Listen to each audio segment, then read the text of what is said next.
If the city does try to come in here and get you out, what are you going to do? We're going to do what's necessary, man. What is that? But first, understand why he's coming in here.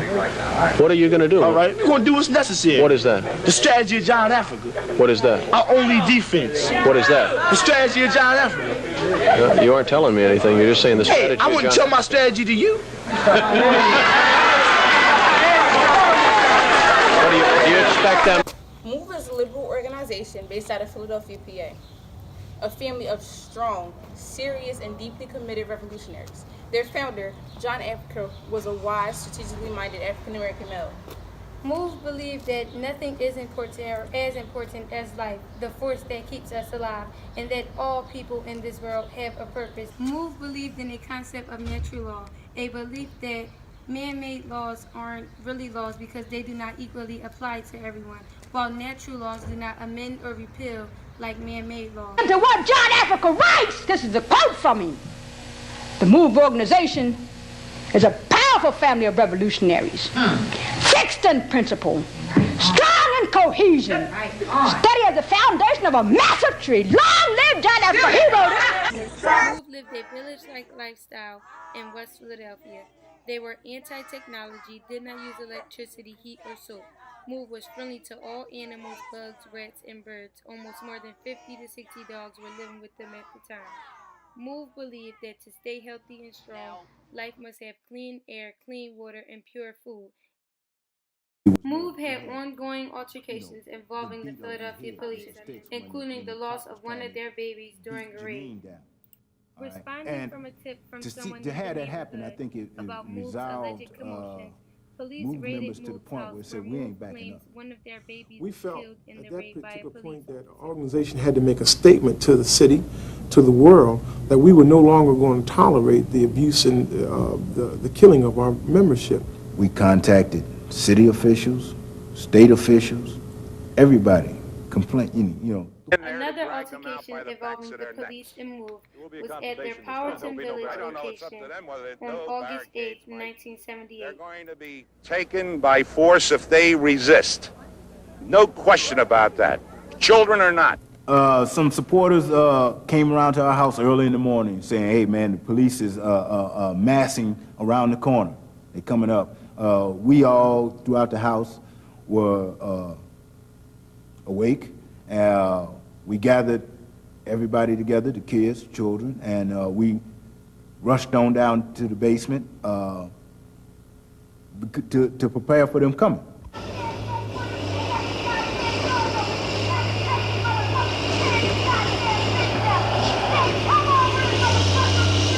MOVE stood as a united front as they waited for the police to invade their Powerton Village.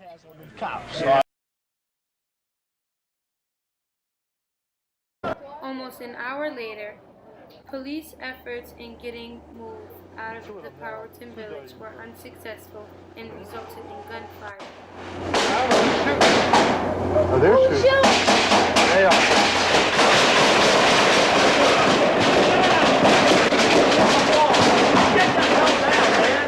Stay down! That chicken hit that wall right in there.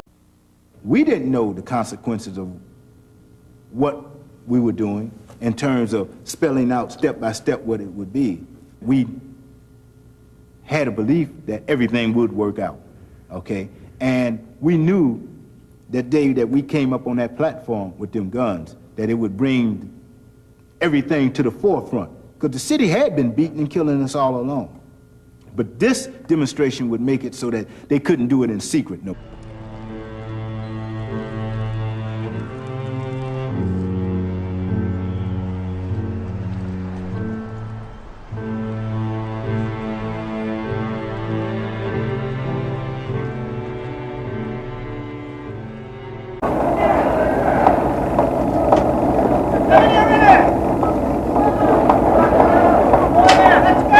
A group of people came out, there was a pause, then the last of us went out, and I myself, I was trying to go out the front along with everybody else, when a cop in the back window put his gun at my head and said, bring your ass out here. And I looked, and I dug, I had no other choice, so I come out on the side on Pearl Street, And that's when the cops jumped up and down and on my head, in my groin, the whole bit, right in front of international TV. Okay, these are the same cops that tried to say I come out of their arm.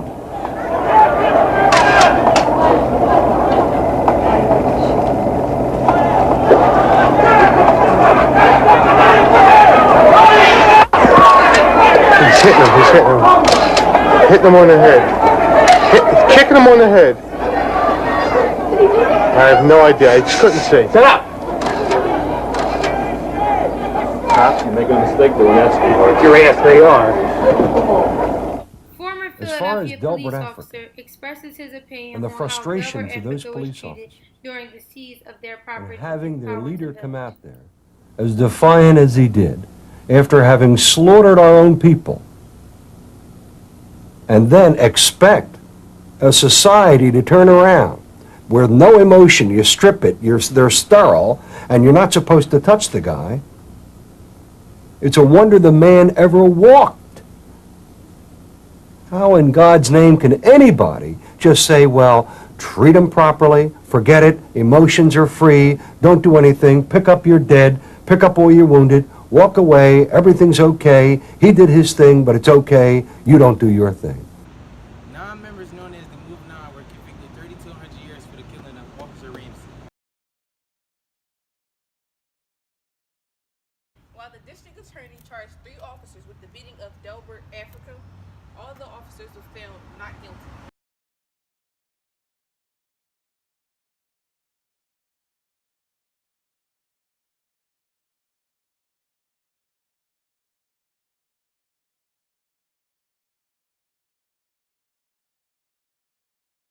People who know us know that we're not terrorists. We fight cops because they're dirty, they're filthy, they're criminal.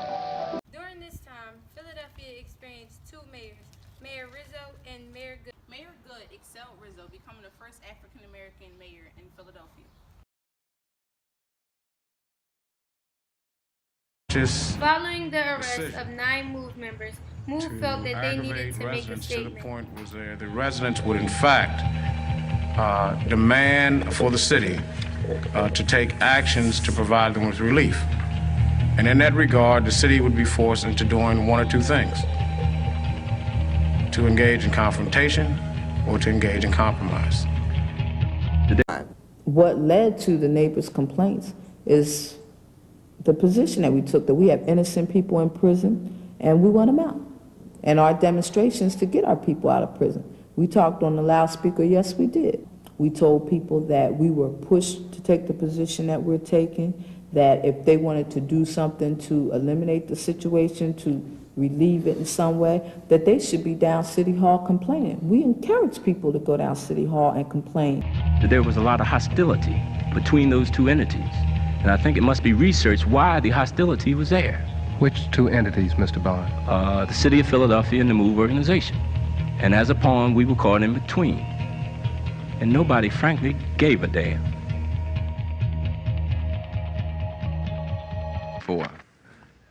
At that meeting, I said to them that I will research as to whether or not there is a legal basis for the city to do something about the problems that you've brought to us, but also pointed out to them that the mayor does not have the authority because he does not like, the neighbors do not like, the way someone lives, to simply go in and evict the people from the house, that we don't have those kinds of options in this democracy.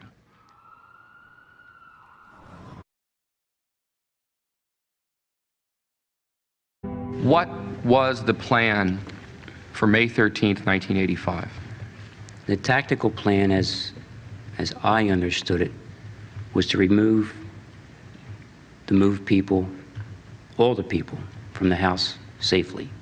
That was the objective. It was to be done by causing a diversion on the roof, inserting the insertion teams on either side of the properties, and by them and inducing an amount of CS gas in a sufficient concentration to make those people come out of the house. We intend to evict from the house, we intend to evacuate from the house, and we intend to seize control of the house. We will do it by any means necessary. Mayor, do you have any plans? We don't have any plans beyond, at this time, Russell, beyond taking control of the house. Do you have any plans to go to the scene, to go to Osage Avenue? No, I think it's inappropriate for the executive to be there. I have three very capable people there: Leo Brooks, Managing Director, Greg Sandboard, the Police Commissioner, and Bill Richmond, the Fire Commissioner. I don't think I'm needed at the scene. Are you saying, Mayor, I want to understand you correctly, are you saying that if Commissioner Sandboard can do anything he wants at this point, that you will not say yay or nay either way? I'm saying to you that the Police Commissioner is a Police Commissioner, and he's in charge. Growing concerns about the controversial group MOVE. City officials met today for the second straight day to discuss strategy. Sources reveal that Philadelphia's district attorney has now prepared the warrants that are legally necessary to evict MOVE members from their home. Once those warrants are signed by a judge, action by police to evict MOVE could come at pretty much any time. Evacuation has been slow. People had plans for today. A few had decided that they'd stay and not evacuate, but police have now apparently advised those people that they think it's best that they leave. I hope that it's resolved quickly, and have all confidence that the mayor is going to be doing the right thing. I wouldn't mind staying myself, you see, but I was told to leave because you don't know what the extent of this is going to be, you know? What do you think? I think, believe it or not, I think you'll have to kill all of them. And neighbors have been told by police not to return to their homes for 24 hours. That's 10 o'clock tomorrow night. Now, what will happen between now and then remains to be seen, Charles. And Casey, some of the neighbors, as they were leaving, said to me that as they were leaving the neighborhood, the MOVE people were sitting out in front of the MOVE house, the children in hand. When heat was brung down on Mayor Good to take actions upon MOVE, he turned the matters over to the police.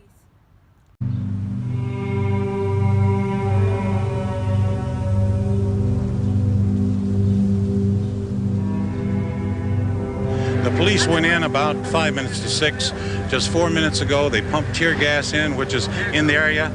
The police began a deluge, which you can see here. That water is actually being pumped in about probably 50 yards into the MOVE compound. As you can see up the street, Tommy, if you just pan up there, it's a very surreal kind of scene. Very calm men standing around as the cloud of tear gas, the haze, kind of begins to lift. Here comes some more tear gas down Addison Street. This apparently has expanded to include the entire square block. Perhaps when the cloud clears, we'll know a little bit more.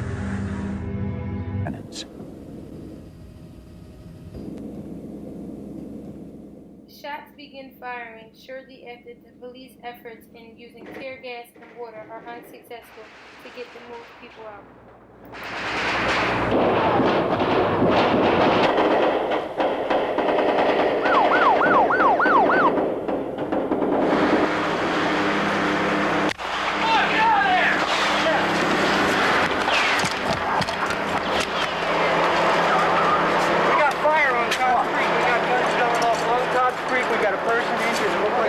Osage and Copper Creek.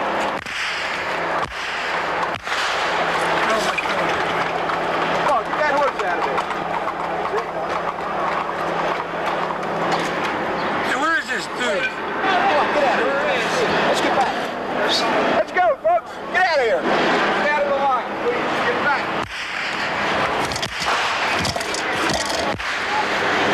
What's that stuff they're shooting for? Of this car right here. There's more gunfire right now. We're going to crouch down. Look, as you were about to say, the police are unloading, as you can see right now. Police are unloading Winchester cartridge shells from the back of a highway patrol car. Do you know how many rounds were fired that day? No, sir. But I will say that we ran out. We did not anticipate the extent of the confrontation and ran out, I don't know what time it was, but it was sometime in the morning. You're supposed to nip something in the bud. If you see something's coming, you're supposed to sit down and try to iron it out before something like this comes to the stage. It's war. This is war. I've never seen it, but I've lived through it today.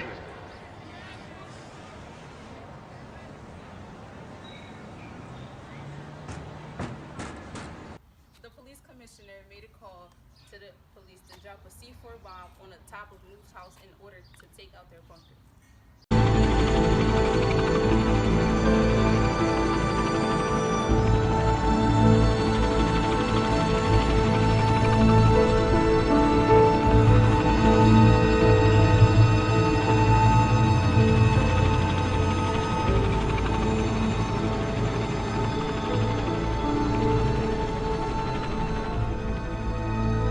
You were down in the garage, is that right? We was down there for a while, and then everybody came down. All the men came down? That's when the big bomb went off.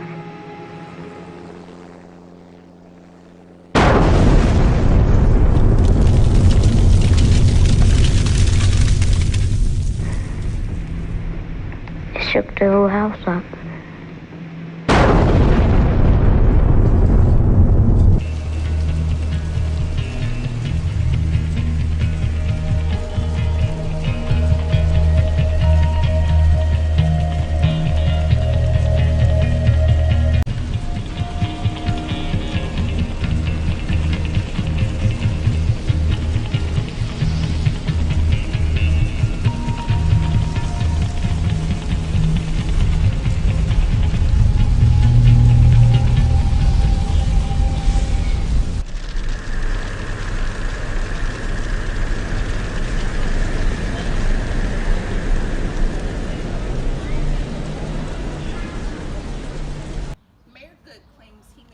to put the fire out at 6 p.m. while any water wasn't seen until half an hour later, even after he said he made the call. On the Move compound just a few minutes ago has apparently started a serious fire. But the two deluge guns or sprinklers that they've been pumping water in from Pine Street are not active now. The Move is somewhere in Osage, and they're all scattering between 62nd and Osage and 63rd. They're running around like, you know, something's going on around here. These are live pictures. They are looking for something there. You can hear howling. Where it was coming from now, I don't know. When the fire got real heavy and we smelled all that smoke and we couldn't breathe, then that's when we started yelling at kids coming out, and then they opened the garage door and opened the cellar window. What did you say, or what did you yell? We were saying, we want to come out. You want to come out? And what did the other children do? They do the same thing? Yeah. Were any of the children crying? Yeah, we all was. Then what happened? And Mona went out, and then she said, it's all right, we got to come out now. And then we started rushing out. Other members followed you out. That's right. How many? I don't know how many exactly. I know it was several people that came out. So Mona was out, was she the first one out? Mm-hmm. And then who was out next? Tree. Tree. And then who went out? Phil. Phil. Me. And then who went out? Me. I'm saying I know that more than Bertie and I was outside of that house, and there is no reason in the world for me to believe that anybody would voluntarily just, go back into a house and stay there. Coming Officer from James the rear of the Berger Move yard, recollects over the fence Ramona and Bertie's and escape down. from the fire and his She had efforts started to in walk saving down, Bertie. stop, and she would wave with her hand like this. And then, do I see Bertie? The way I described it, looked like he literally came through the fire. There was a board on fire there, and he hopped over that, and he started coming down. What did you see when you first ran out of the house? I saw fire and stuff. You saw a fire. Where did you see the fire? The tree was on fire and the house was. And the house was on fire? How about on the ground? Was anything on the ground on fire? The tree was falling down. Pieces of fire from the tree were falling down? Did the adults tell you what to do if you all got out of the house? They told us to stay together. Ramona's up top. She's on the walkway, the elevated walkway. That's right. Bertie's in the driveway. Now, as they're coming down, Ramona is a little bit in the front. But at one time, does Ramona stop, and she goes over to the railing on the rungs with her and reached over and tried to pick Bertie up. He got, I believe, 1 foot, maybe 2, I don't know, on the bottom of the concrete wall where the fence meets, okay? And she either let go or slip or whatever, but Bertie fell back. He went back. And I remember he didn't get a chance to put his hands down to break his fall. The impression I was left with, he landed square on his head. If you're watching somebody or somebody falls and you hear a thud, you can almost feel it. That's the same sensation I think we all got, that we knew Bertie was hurt at this time. It was an actual feeling. We could all feel it. That's when I fell and then I fainted.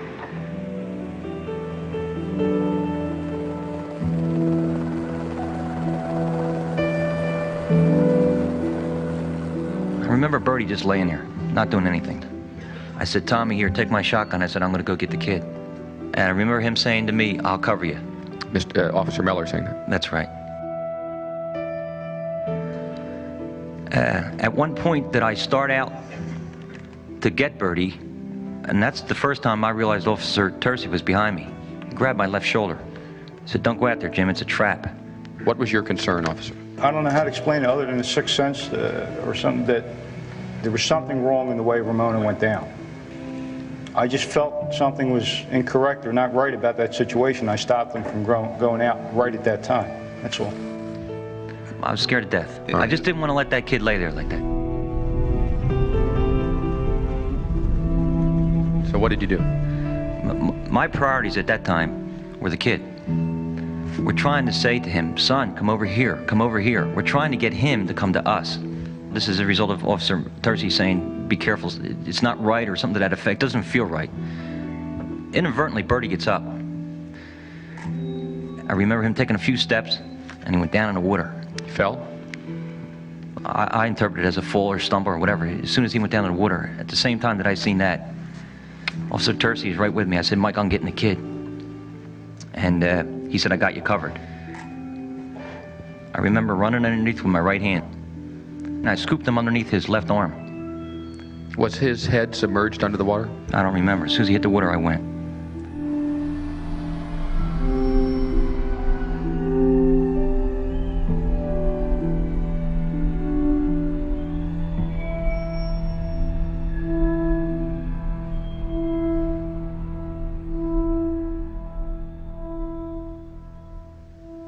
I remember as soon as I scooped him up, he said to me, don't shoot me, don't shoot me.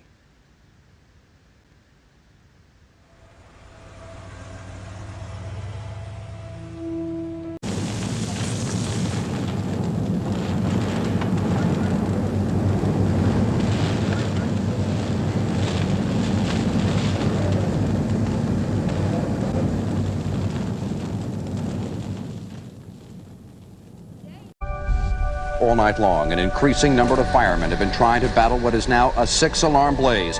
There's a lot more water being trained on it, but it looks as though this is going to burn for a long, long time.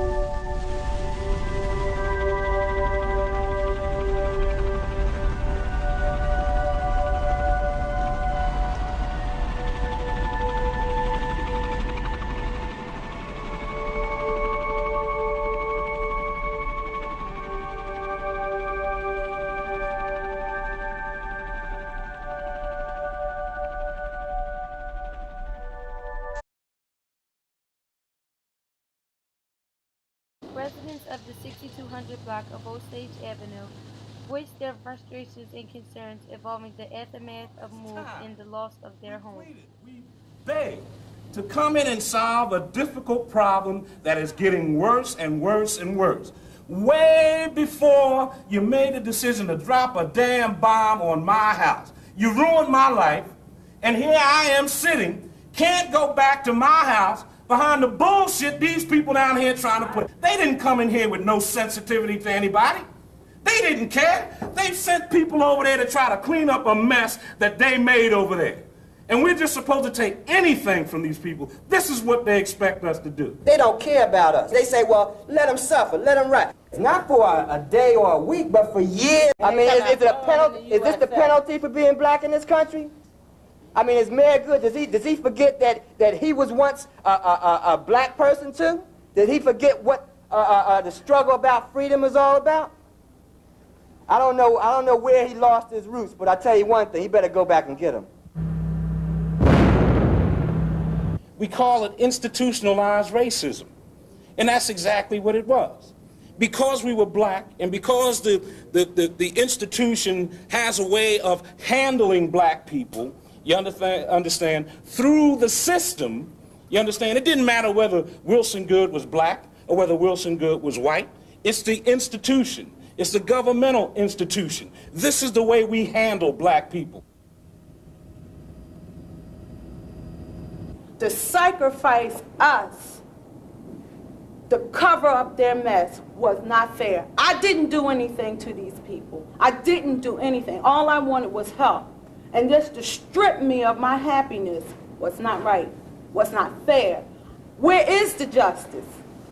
Question still lingers today that if Mayor Good would have made a call to put the fire out, 11 lives would be saved today. This horrendous day cost lives, homes, and memories. 5 children and 6 adults, as long as 61 homes were tarnished. Ramona and Birdie Africa were the only 2 surrendered from the fire, while Ramona was tried for riot and conspiracy and sentenced up to 7 years in prison, while Birdie, at age 13 years old, went to live with his dad but sadly died in 2013 due to alcohol intoxication. After being released from prison, Ramona Africa is now living in West Philadelphia after successfully suing the city. $500,000 for pain, suffering, and injuries, and Birdie was awarded $1.7 million. MOVE is still and currently a standing organization led by Ramona Africa. The aftermath of this current occurrence is what should be talked about. The government paid loads of money, exactly $45 million, to rebuild construction behind us.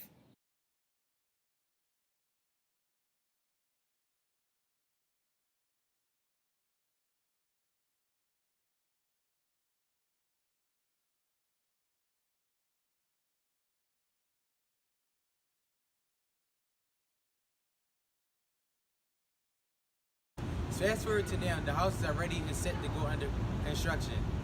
The houses prices are ranged from $150,000 to $200,000. Yes, the big story on Action News tonight is the effort to evict MOVE from its house on the 6200 block of Osage Avenue. The effort has turned into a disaster. The fire is now 5 alarms, still raging out of control, as you can see. An unknown number of heavily armed MOVE members continue at large, possibly roaming the alleyways. Going in, everybody knew that MOVE would resist anything. While the police will say that they come here to arrest people, we have done nothing wrong. We do not want policemen killed. We do not want the people in the house killed. Fellow officer James Ramp was killed 7 years ago. They will never forget that. Okay, this is unconfirmed. We've got to emphasize this is unconfirmed. But Channel 10 technician Fran Hardy reports. Since an incendiary device was dropped out of that helicopter, nobody around here has ever seen anything like this. We expect that maybe 60, perhaps more homes have gone up in flames. I stand fully accountable for the actions that took place tonight. How did an attempt to arrest MOVE members become an inferno that killed 11 people and destroyed 61 homes? You can call the group reactionists, revolutionaries, terrorists. There was a decision to let the fire burn.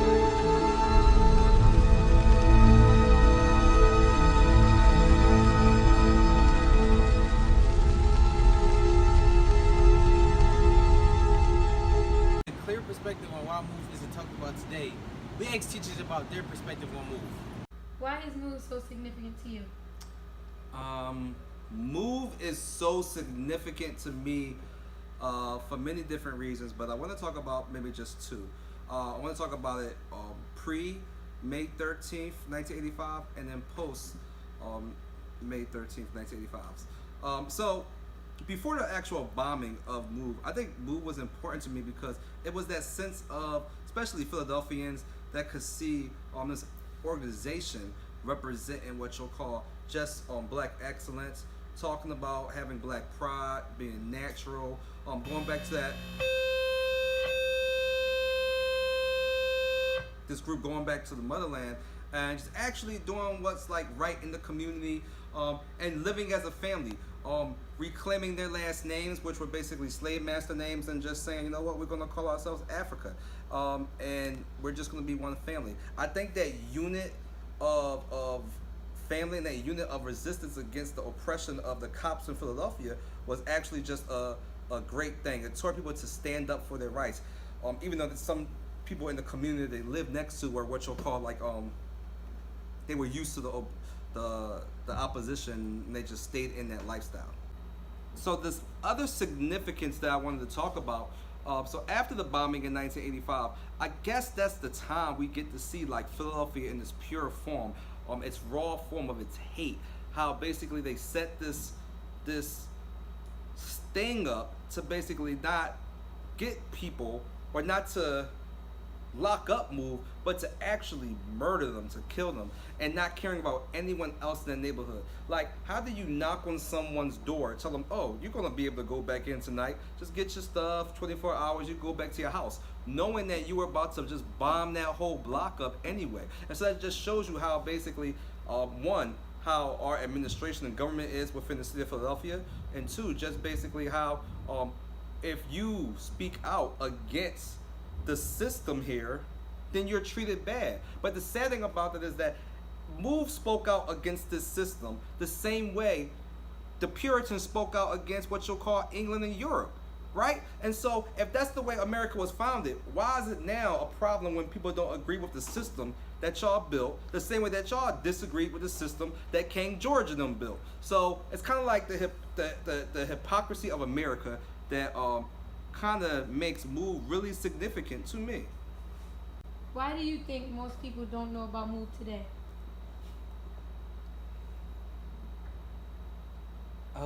That's a hard question. I believe that people don't know about MOVE today. I'll give 3 reasons. I'll do the basic, 3 reasons, right? The first reason I believe that MOVE is not known today is because I believe that the government of Philadelphia wants to just hide it as much as they can. Going back and trying to rebuild the area, give back to that area as much as they can. And it kind of like, you have a new generation that's moving in there now, and it's not that many people who were there from before. So it's kind of like, don't bring it up, they don't gotta know. So it's kind of like, let's sweep it underneath the rug, we did wrong, we don't want people to know, blah. Second reason is that it's not taught in history. It's not even, first of all, having African American history being taught, usually people don't even want to get into the subject, but it's just not taught within the history classes, rather if it's American history or African American history, or in some cases, like if you go to Central or some other schools, they teach Philadelphia history. So if it's in Philadelphia history, it should be a part of the historical stuff that you're learning about within that class. And the third reason I believe is that it's not taught because it's just not getting a lot of promotion. I believe we still got Ramona Africa. She's still alive. She's going out, and it seems like she's the only person that's really going out promoting new causes, talk about new causes, and talk about the MOVE movement.